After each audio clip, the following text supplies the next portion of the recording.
Exode chapitre 32, nous lirons les 6 premiers versets, s'il vous plaît.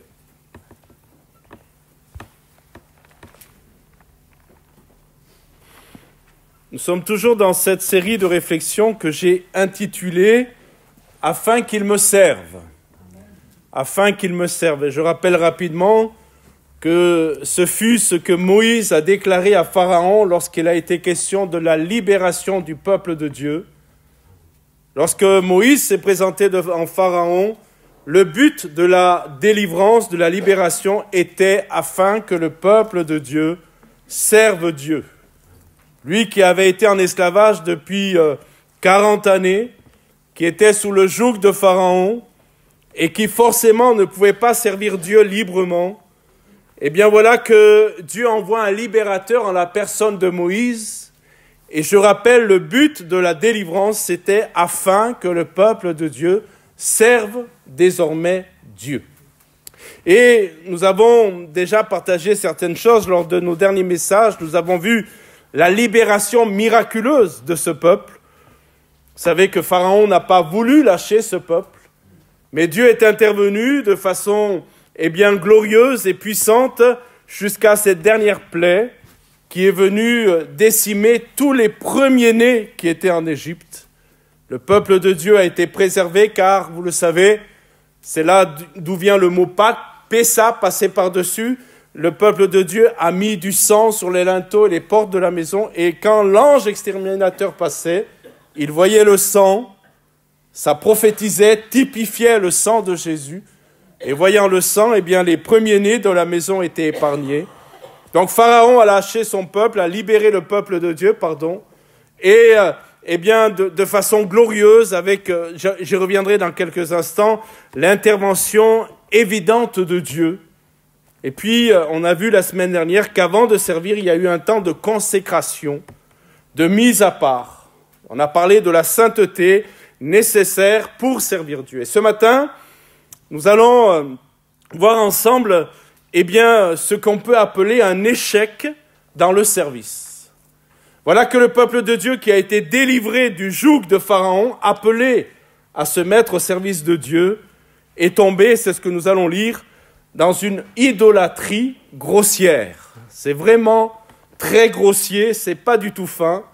Et le peuple de Dieu, on va le voir dans quel contexte, on va expliquer dans quel contexte ces choses se sont passées, et voir ensemble que nous avons besoin de toute la grâce de Dieu, afin de ne pas tomber dans quelque chose qui peut-être n'est pas une évidence à première vue, car lorsqu'on rentre dans un lieu comme celui-ci, il nous semble qu'il n'y a pas d'idole, car on résume parfois l'idole ou la pensée de l'idolâtrie au travers de statues.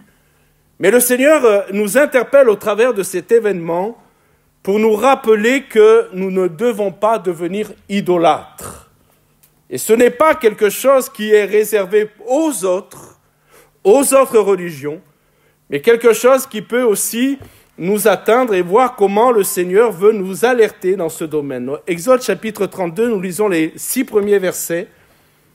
Le peuple, voyant que Moïse tardait, notez bien cette pensée, voyant que Moïse tardait, à descendre de la montagne, s'assembla autour d'Aaron et lui dit « Allons, faisons-nous un Dieu qui marche devant nous. Car ce Moïse, cet homme qui nous a fait sortir du pays d'Égypte, nous ne savons pas ce qu'il est devenu. » Notez bien, et je fais une courte parenthèse, qu'ils ne disent pas que c'est Dieu qui les a fait sortir d'Égypte. Mais ils mettent cette délivrance sur le compte de Moïse. Et Moïse étant absent, j'y reviendrai, ils sont dans l'angoisse, dans l'inquiétude. Et c'est là qu'ils vont tomber dans ce que j'ai appelé il y a quelques instants une idolâtrie grossière. Aaron, verset 2, leur dit, ôtez les anneaux d'or qui sont aux oreilles de vos femmes, de vos fils, de vos filles, et apportez-les-moi. Et tous ôtèrent les anneaux d'or qui étaient à leurs oreilles et les apportèrent à Aaron. Il les reçut de leurs mains, jeta l'or dans un moule et fit un veau en métal fondu. Ils dirent, Israël, voici ton Dieu qui t'a fait sortir du pays d'Égypte.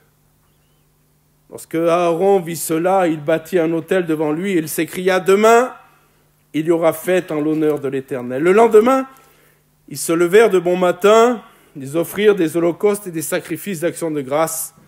Le peuple s'assit pour manger et pour boire, puis ils se levèrent pour se divertir. Amen. Lisons maintenant dans le Nouveau Testament. Dans le Nouveau Testament, nous allons aller dans la première épître de Paul aux Corinthiens au chapitre 10. 1 Corinthiens chapitre 10. Et faire la lecture du verset 6 et 7.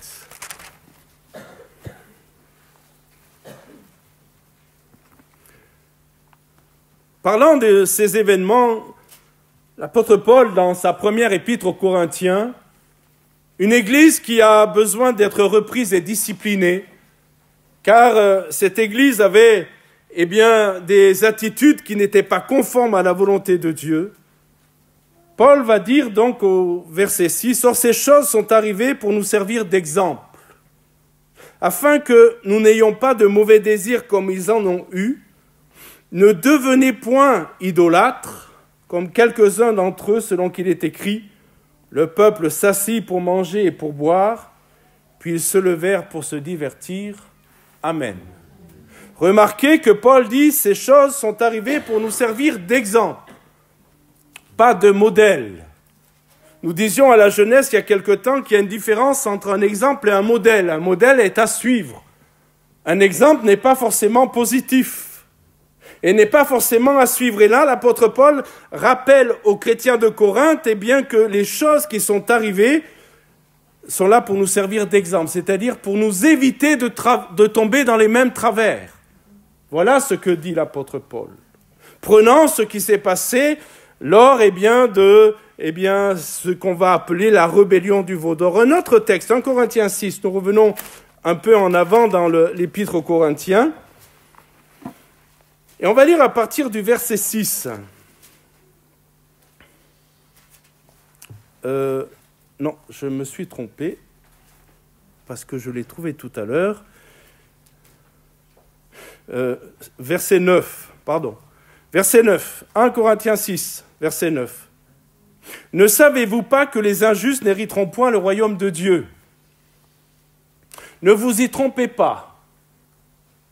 Ni les débauchés, ni les idolâtres, ni les adultères, ni les efféminés, ni les homosexuels, ni les voleurs, ni les cupides, ni les ivrognes, ni les outrageux, ni les ravisseurs n'hériteront le royaume de Dieu. » Verset 11, « Et c'est là ce que vous étiez quelques-uns d'entre vous, mais vous avez été lavés. » Alléluia. Mais vous avez été sanctifiés. Alléluia. Mais vous avez été justifiés au nom du Seigneur Jésus-Christ et par l'Esprit de notre Dieu. Amen. C'est ce que vous étiez avant, dit Paul. Mais vous ne l'êtes plus désormais. Ces choses que l'apôtre Paul dénonce, et je voudrais juste vous faire remarquer que quand même, est mis au même rang des adultères, des efféminés, des homosexuels, des voleurs et des cupides, les idolâtres. Les idolâtres sont mis aussi au même rang que les ravisseurs, que les voleurs, les cupides ou les homosexuels. Mais l'apôtre Paul dit bien, c'est ce que vous étiez avant. Mais vous avez été lavés, vous avez été mis à part, alléluia, vous avez été justifiés au nom du Seigneur Jésus et par l'Esprit de notre Dieu. Seigneur, merci pour ta parole. Merci parce que nous déclarons ce matin qu'elle est la vérité. Merci Seigneur parce que nous avons besoin de ta parole pour être guidés dans ce monde avec tellement de séduction et d'impureté. Nous voulons te rester fidèles, Seigneur, nous voulons marcher dans tes voies. Et nous voulons te dire merci, Seigneur, je te prie de m'aider dans la prédication de ta parole, que je ne rajoute rien, que je n'enlève rien à ce que tu veux donner comme parole à tes enfants. Je prie pour que nos cœurs soient ouverts aussi, sensibles à la voix de l'Esprit. Et je te rends grâce, Seigneur, parce que tu veux nous donner des victoires dans ces temps. Tu veux nous montrer, Seigneur, qu'il y a des exemples à ne pas suivre et des chemins dans lesquels, Seigneur, tu ne veux pas que nous allions. Bénis ces moments, Père, dans le nom précieux de Jésus. Amen. Alors que le peuple de Dieu était en marche pour servir le Seigneur, rappelez-vous, j'ai insisté, non pas lourdement, mais avec beaucoup d'intention sur cela. Alors que le peuple de Dieu avait été délivré pour aller servir Dieu, le peuple de Dieu a succombé à l'idolâtrie, se prosternant devant un veau d'or. Pourtant, Dieu les avait libérés pour qu'ils servent Dieu. Mais ils ont choisi de rendre un culte à une œuvre de leurs propres mains. Non plus avoir les regards sur l'invisible, mais ils voulaient quelque chose de concret, de palpable, de visible. Israël venait d'expérimenter la puissance de Dieu. Je le disais à l'introduction, j'y reviens rapidement. Vous savez comment Dieu les a délivrés de leur esclavage en Égypte. Vous savez comment Dieu est intervenu puissamment au travers de ces 10 plaies. Vous savez aussi que confrontés à la mer Rouge, dans une impasse impossible, voilà que Dieu est intervenu. Moïse demandant au peuple de se taire, levant son bâton face à la mer, voilà que la mer s'est ouverte alors que l'ennemi arrivait. 1 500 000 et peut-être plus de personnes ont traversé la mer Rouge et lorsque les Égyptiens sont arrivés avec leurs chars, la mer s'est refermée sur eux. Quelle gloire, quelle puissance, oui ou non? Et que dire encore de cette manne qui va nourrir le peuple de Dieu? Tout cela pour vous dire que le peuple de Dieu avait tous les éléments pour rester dans la foi, tous les éléments miraculeux pour rester fidèle au Seigneur. Mais voilà qu'à un moment donné, il y a eu une faille, et j'y reviendrai dans quelques instants. Malheureusement, la révolte est universelle. Ce ne sont pas quelques-uns, dit l'Écriture, mais vous l'avez lu avec moi, c'est tout le peuple. Ce passage nous montre aussi que, ce que le peuple a pu faire lorsque Moïse était absent sur la montagne, lorsqu'ils attendent Moïse, ils cèdent à l'impatience. L'impatience. Il nous faut apprendre à gérer nos impatiences. Ces choses qui ne viennent pas autant que nous aimerions. Et donc, vous le savez, essayant ainsi de tenir ce que Dieu veut nous donner, peut-être ce que Dieu nous a promis, mais par nos propres moyens. Vous savez qu'il y a un texte fameux qui nous parle d'une impatience qui a créé des conflits que nous subissons encore aujourd'hui. L'impatience d'Abraham. Dieu lui avait fait une promesse. Il fallait qu'il attende dans la foi. Nous y reviendrons tout à l'heure, mais voilà qu'Abraham a voulu donner un coup de main à Dieu et ça a créé ce que vous savez et ce que nous vivons aujourd'hui est la conséquence de cette impatience. Il faut noter, je le disais il y a quelques instants, il faut noter la révolte universelle du peuple. Il y a une unanimité dans l'apostasie. L'apostasie, c'est s'éloigner des choses de Dieu, de la parole de Dieu. Les gens, le peuple, dit le texte, d'autres versions disent, les gens se rassemblèrent autour d'Aaron. Ce n'est pas Aaron l'initiateur, mais c'est le peuple. Le peuple qui veut un autre Dieu, ou un Dieu qui va suppléer à l'absence du Dieu éternel qui les a délivrés de leur esclavage. C'est une rébellion, je vais appeler ça nationale, un déluge qui a balayé même certains cœurs fidèles, les plus fidèles, peut-être des timides aussi, qui n'ont pas osé affronter cette folie. Aucune voix n'a osé protester. Que faisaient les anciens, qui peu de temps auparavant voyaient le Dieu d'Israël pour être passif face à une telle crise? Que faisait Aaron pour se laisser séduire par le peuple? Le texte nous dit la raison pour laquelle le peuple a voulu un Dieu, c'est parce qu'il leur semblait que Moïse était en retard.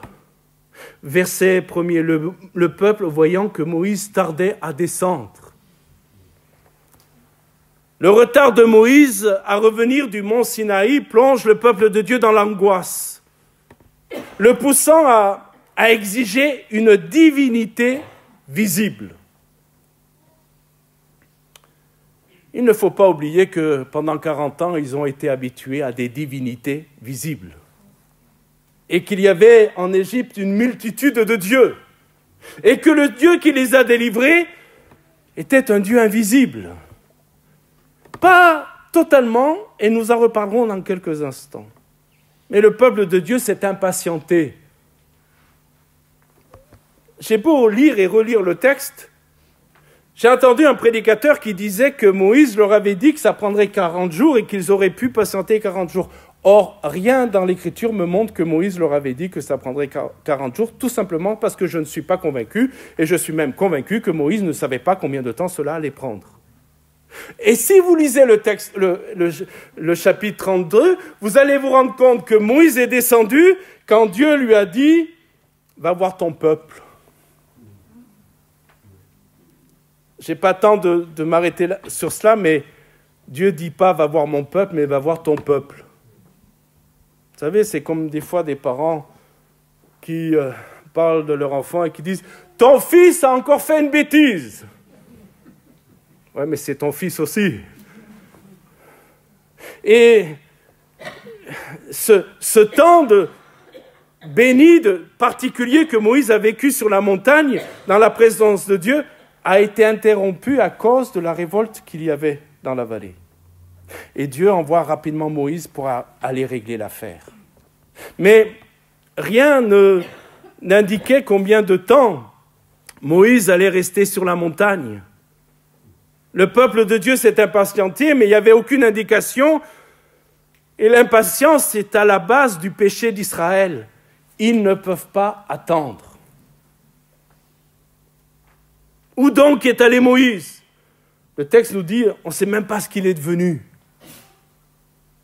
C'est vrai qu'à l'époque, il n'y avait pas la possibilité d'envoyer un SMS en disant « Tout va bien, ne vous inquiétez pas, je reviens bientôt ».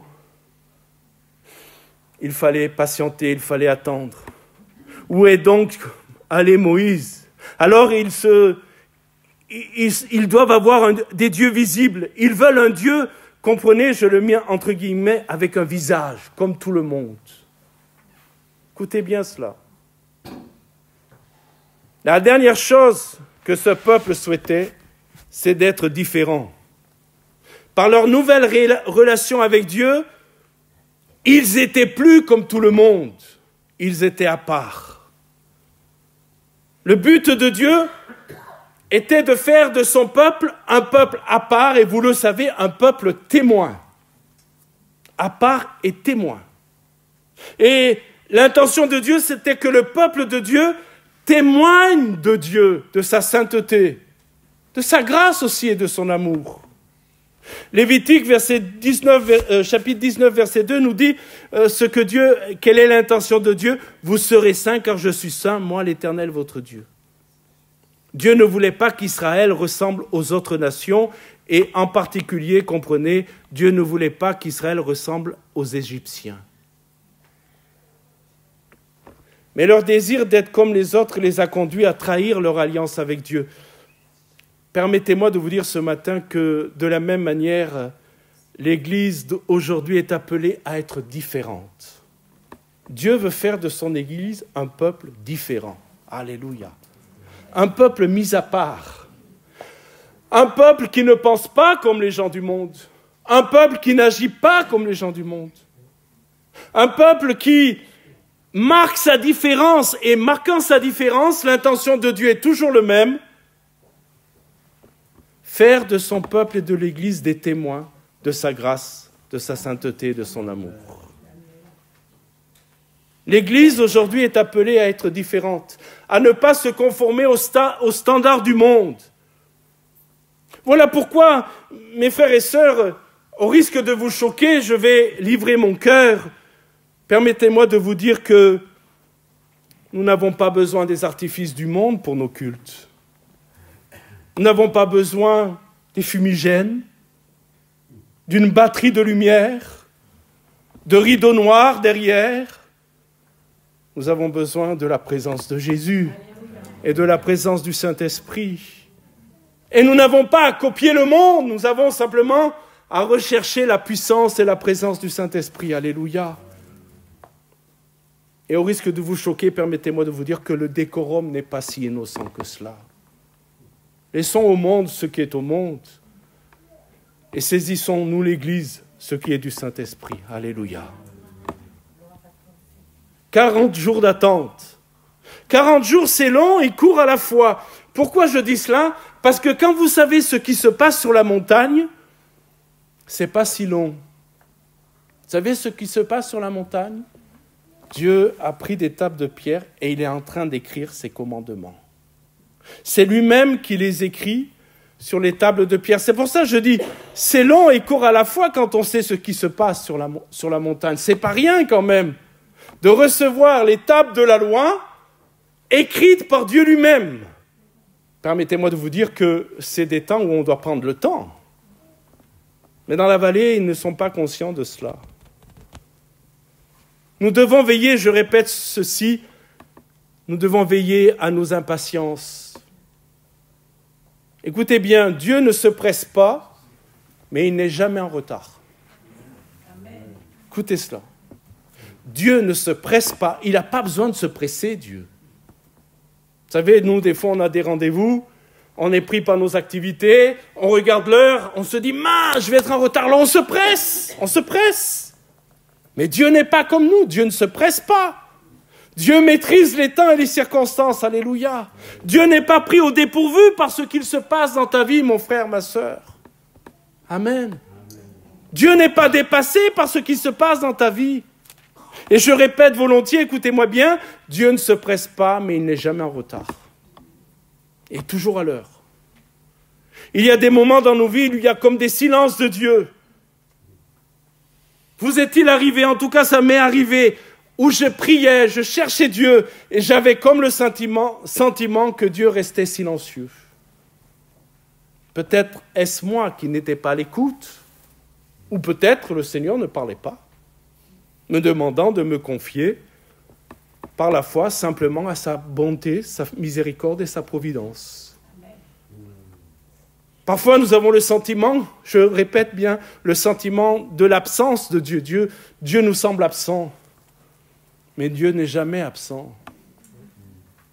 Ce n'est pas parce que nous ne ressentons pas sa présence, ce n'est pas parce que nous avons le sentiment qu'il est silencieux que Dieu est absent.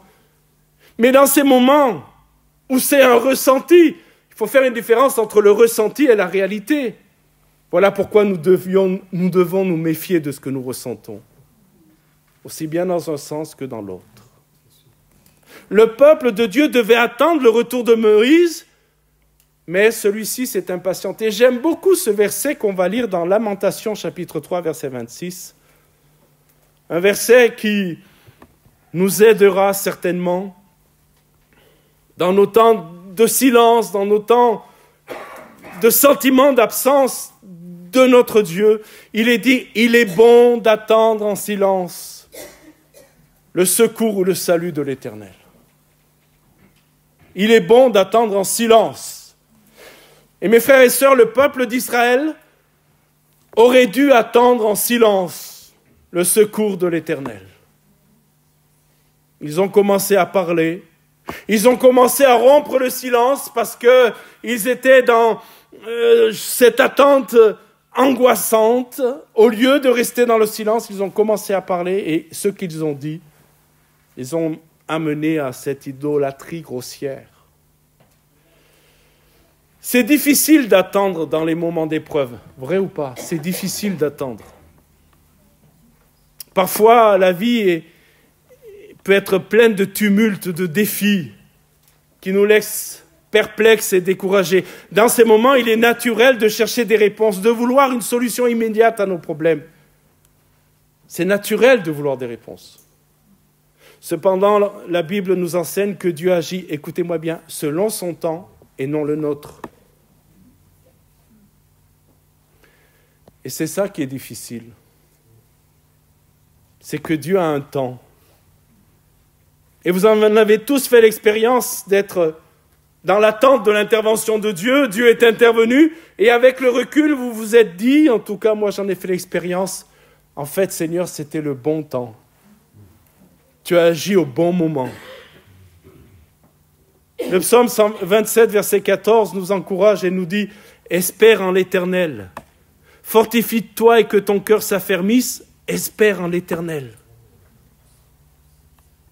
Même lorsque nous ne comprenons pas ce qui se passe, nous devons nous rappeler que Dieu est à l'œuvre dans les coulisses. Amen.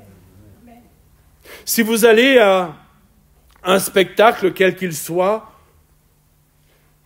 Vous êtes au théâtre ou vous êtes à un spectacle, je ne parle pas du cinéma, je parle d'un spectacle vivant. Eh bien, il y a ce qui se passe devant vous et tout ce qui se passe dans les coulisses. On ne voit pas ce qui se passe dans les coulisses. Mais tout est amené pour que le spectacle soit réussi. Et le Seigneur, des fois, il travaille en coulisses et il ne nous montre pas tout. Alors nous, on aurait envie de dire au Seigneur, montre-nous comment tu fais. Non, ça, ce n'est pas ton affaire. Fais-moi confiance. Reste dans la foi. Amen. Reste dans la paix. Il y a des choses que tu ne vois pas, tu n'as pas besoin de les voir. En coulisses, je suis à l'œuvre. Je conduis les circonstances dans ma providence. J'amène telle personne à tel endroit dans ma providence. Et quand la chose se réalisera, il te semblera que c'est comme naturel, mais en fait, c'est moi-même qui ai dirigé toute chose. Le silence est un acte de confiance. Attends, dit le texte, il est bon d'attendre en silence. On se rend compte que à chaque fois que le peuple de Dieu a parlé, il aurait mieux fait de se taire. Face à la mer Rouge, ils murmurent. Et Dieu est obligé de leur dire, taisez-vous maintenant. Faites silence, vous allez voir ce que Dieu va faire. Et là, lorsqu'il leur semble que Moïse tarde, le peuple parle. Mais que dit-il ? Aaron, fais-nous un Dieu qui marche devant nous. Attendre en silence ne signifie pas rester passif ou indifférent aux difficultés. Je crois qu'il faut beaucoup de foi pour rester silencieux. Amen. Je crois qu'il faut beaucoup de foi pour rester silencieux. Et pour dire au Seigneur, je m'attends à toi. Amen. Ésaïe 30, vous connaissez ce verset.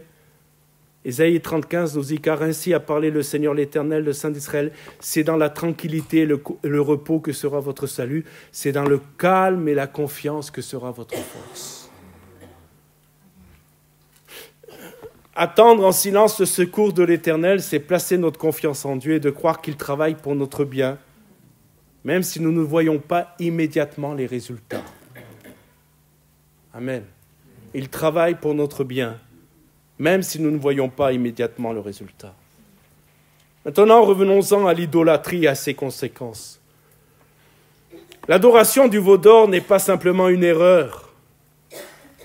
C'est plus grave que cela, mes frères et sœurs. C'est un rejet de la fidélité à Dieu. Ils recherchent une idole qui réponde à leur attente immédiate. Ce veau, fabriqué avec l'or récupéré en Égypte, représente un retour aux anciennes influences païennes.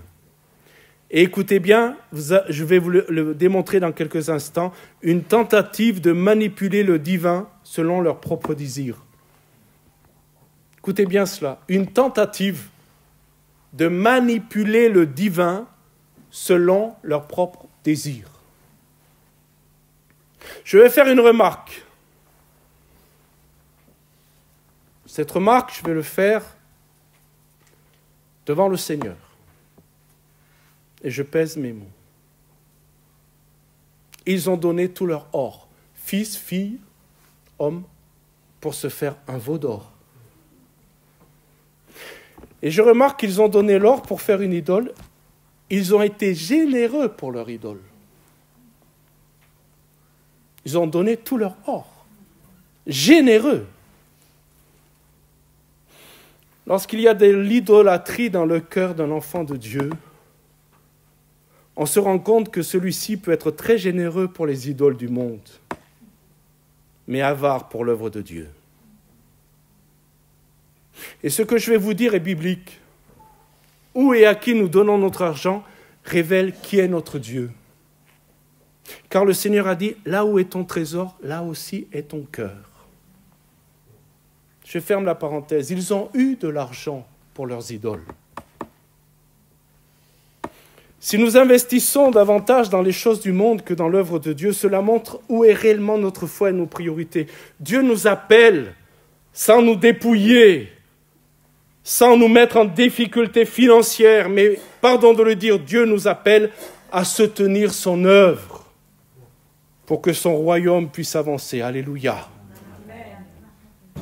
Dieu nous demande cela en nous faisant une promesse que beaucoup d'entre nous avons vécue. Si nous occupons des affaires de Dieu, Dieu s'occupe de nos affaires. Si nous donnons à Dieu ce qui lui revient, Dieu ne sera pas avare avec nous, il sera généreux. Je dis toujours que Dieu n'est le débiteur de personne. Dieu n'a aucune dette avec ses enfants. Regardez, je vous disais tout à l'heure que l'intention du peuple de Dieu, c'était de manipuler le divin selon leurs propres désirs. Le texte nous dit, et quand on le lit rapidement, on n'est pas forcément conscient de cela. Regardez leur demande. Ils veulent un Dieu qui marche devant eux. Vous avez lu ça? Non pas un Dieu derrière lequel ils vont marcher. C'est assez subtil, mais ça a son importance. Ils veulent un Dieu, parce que vous comprenez un veau d'or. Un veau d'or est mené là où on veut le mener. Un veau d'or, ça ne se déplace pas tout seul, vous êtes d'accord avec moi? Donc il fallait bien que des gens le portent, l'amènent, et ils demandent un Dieu qui marche devant eux, non pas un Dieu derrière lequel ils marchent. Ça fait toute une différence. Une idole, vous allez l'amener là où vous voulez l'amener. Dieu va nous amener là où il veut nous amener. Vous me suivez? Israël est sorti d'Égypte il y a à peu près, si on fait les calculs, peut-être je me suis trompé, mais il y a à peu près 3 mois. Il n'y a pas longtemps. Hein. Mais il semble avoir rapidement oublié que Dieu était allé... Regardez, on va lire Exode 13, 21.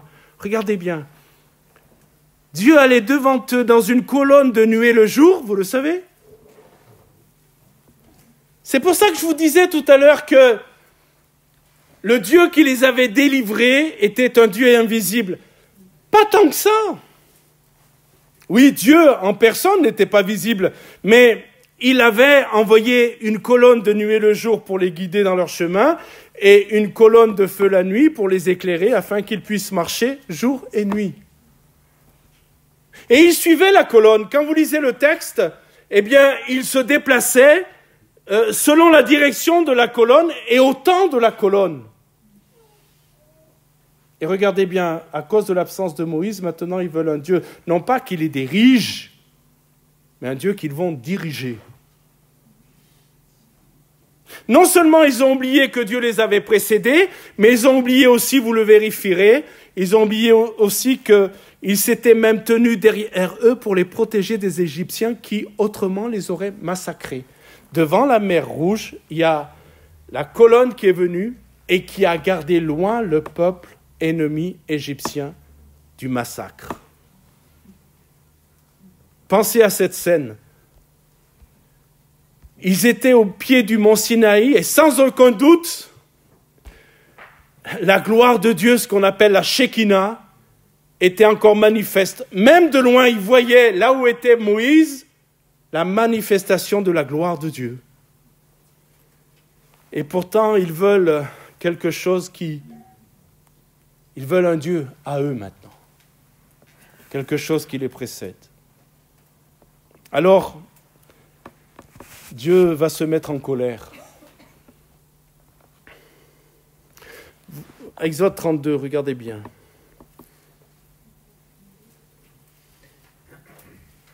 Dieu se met en colère.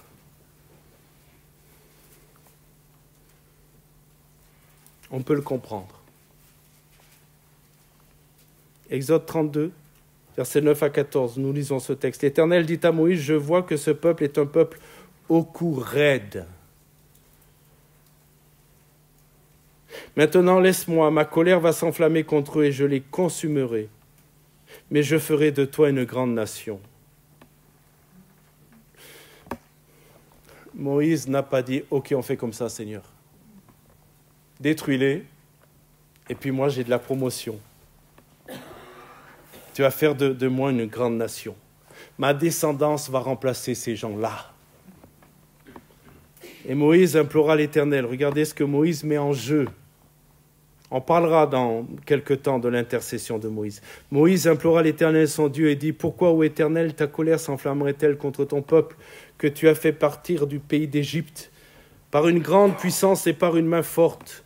Pourquoi les Égyptiens diraient-ils « C'est pour leur malheur qu'il les a fait sortir, c'est pour les tuer dans les montagnes et pour les exterminer du dessus de la terre. Reviens de l'ardeur de ta colère !» Moïse plaide la cause, le salut, la survie du peuple de Dieu. Reviens de l'ardeur de ta colère, repens-toi du mal que tu veux faire à ton peuple. Repens-toi, j'explique rapidement, non pas abandonne ton péché, mais change d'avis. La repentance de Dieu, c'est change d'avis. Souviens-toi d'Abraham, d'Isaac et d'Israël, tes serviteurs auxquels tu as dit, en jurant par toi-même, je multiplierai votre postérité comme les étoiles du ciel, je donnerai à vos descendants tout ce pays dont j'ai parlé, et ils le posséderont à jamais. L'Éternel se repentit du mal qu'il avait déclaré vouloir faire à son peuple. Amen. Dieu est en colère, mais il y a un intercesseur qui vient pour que la colère de Dieu ne se manifeste pas. Et vous savez que Moïse a mis en jeu son propre salut parce qu'il a dit « Efface de mon nom le livre de vie ». C'est le don suprême. Et cette intercession de Moïse et cette capacité de mettre en jeu son éternité nous rappelle que notre libérateur Jésus a donné sa vie sur la croix. Il a intercédé. Savez-vous ce que me dit l'Écriture? Il intercède encore. Amen. Le Seigneur nous dit que nous avons auprès du Père un avocat, il s'appelle Jésus. Vous savez ce que Jésus fait? Il intercède. Il use d'intercession auprès de son Père et lorsqu'il voit que peut-être nous sommes tombés dans certaines idolâtries ou autres, il regarde le Père, il dit « Patience, patience, patience. » Ce cœur va revenir à toi. Ce cœur va se repentir. Cet événement nous enseigne que l'intercession et la repentance peuvent changer le cours de l'histoire spirituelle d'un peuple, mais même d'un individu. Amen. La repentance, qui n'est pas simplement regretter d'avoir fait le mal. Dans ce cas-là, dans le monde entier, chez les païens, il y a plein de repentance. Parce qu'il y a des gens qui n'ont pas Christ, mais qui ont une conscience. Et la repentance, c'est plus que je regrette d'avoir péché, plus que j'ai des remords. La repentance, c'est je regrette, vraiment je reconnais que j'ai péché, et je décide d'abandonner. Et je décide avec la grâce de Dieu de changer de vie. Amen. Amen. Nous sommes tous des miracles ici. Certains, des fois, me disent, je n'ai pas vécu de miracle. Ta conversion est un miracle. La nouvelle naissance est un miracle. Je n'ai pas le temps et je ne vais pas m'étendre là-dessus, mais il y a eu 3000 morts ce jour-là quand même. Parce que quand Moïse est descendu, même s'il y a eu la grâce de Dieu, l'intercession de Moïse, il y a eu quand même les conséquences de la rébellion. Et Dieu étant juste, il ne peut pas laisser le pécheur sans être jugé. Et il y a eu 3000 morts ce jour-là. Les Lévites ont pris leur épée et Moïse va dire « À moi ceux qui sont pour l'Éternel ». Permettez-moi de conclure très rapidement comme ça. Il n'y a pas 3 camps. Hein. Il y a 2 camps. Soit on est avec Dieu, soit on est avec le diable. Il n'y a pas 3 camps. Il n'existe pas un 3e lieu que les hommes ont inventé pour atténuer la réalité de l'enfer. Il y a le paradis ou l'enfer. Le purgatoire n'existe pas. Ce lieu où peut-être certaines âmes iraient Et si sur terre, la famille fait faire des prières, parce que c'est ça la doctrine, on pourrait faire passer ces gens du purgatoire au paradis. Or, l'Épître aux Hébreux nous dit qu'il est réservé aux hommes de mourir une seule fois, sauf si vous êtes ressuscité. Mais en général, on meurt une fois, et le texte nous dit après quoi vient le jugement. Donc c'est là que ça se règle, mes frères et sœurs et chers amis, c'est là que ça se règle. Et je répète, nous avons plus que Moïse, nous avons Jésus. Jésus qui a donné sa vie pour nous sur la croix. Et mes frères et sœurs et chers amis, je voudrais encore répéter, la repentance peut changer votre destinée. Amen. Que Dieu nous aide. Amen. Que Dieu nous permette de regarder s'il y a des veaux d'or dans nos maisons. S'il n'y a pas des choses qui ont pris la place de Dieu. Nos intérêts, nos énergies. Amen. Que Dieu nous aide. Et qu'il nous permette de mettre de l'ordre dans sa grâce. Alléluia. On prie le Seigneur. On remercie le Seigneur pour sa parole.